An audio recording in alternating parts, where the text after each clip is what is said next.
મારું નામ આચાર્ય દેવાંશી છે. હું આઈટી એન્જિનિયરિંગ ફર્સ્ટ સેમિસ્ટરમાં છું. આજે આપણા ભવિષ્યને ઘડવામાં ટેકનોલોજીના મહત્વ વિશે વાત કરીશું. ટેકનોલોજી એ આપણા જીવનનો અભિન્ન અંગ છે, જે સમાજના દરેક પાસાઓને ઘેરી લે છે. જે રીતે આપણે જીવીએ છીએ, કામ કરીએ છીએ, ક્રિયાપ્રતિક્રિયા કરીએ છીએ, તેના પર તેની અસર ઊંડી છે. જેમ જેમ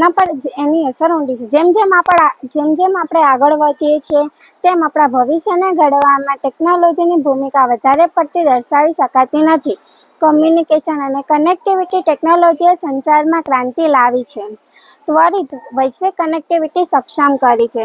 ઇન્ટરનેટ અને સ્માર્ટફોન્સે સમગ્ર ખંડોમાં લોકોને જોડ્યા છે.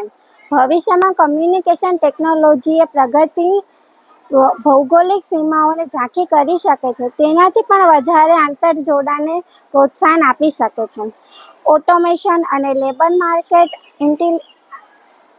ઇન્ટેલિજન્સ, આર્ટિફિશિયલ ઇન્ટેલિજન્સ અને રોબોટિક્સ જેવા ટેકનોલોજીએ શ્રમ બજારને પરિવર્તિત કરી દીધું છે. જેમ તેઓ કાર્યક્ષમતામાં વધારો કરી શકે છે, તેમ તેઓ નોકરીના વિસ્થાપન વિશે પણ પ્રશ્નો ઊભા કરી શકે છે. ભવિષ્યમાં માનવ કારીગરો અને ઓટોમેશનની સંતુલનની જરૂર પડશે, જે અપસ્કિલિંગ અને રિસ્કિલિંગની જરૂરિયાત પર ભાર મૂકે છે.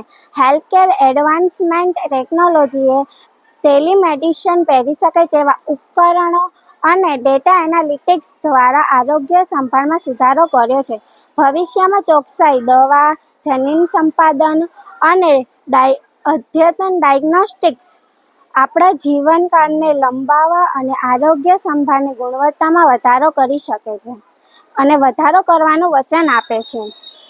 અંતમાં, ટેકનોલોજીએ પહેલેથી જ માનવ ઇતિહાસનો માર્ગ બદલી નાખ્યો છે અને ભવિષ્યમાં આકાર આપવાની ભૂમિકામાં તે નિર્વિવાદ છે.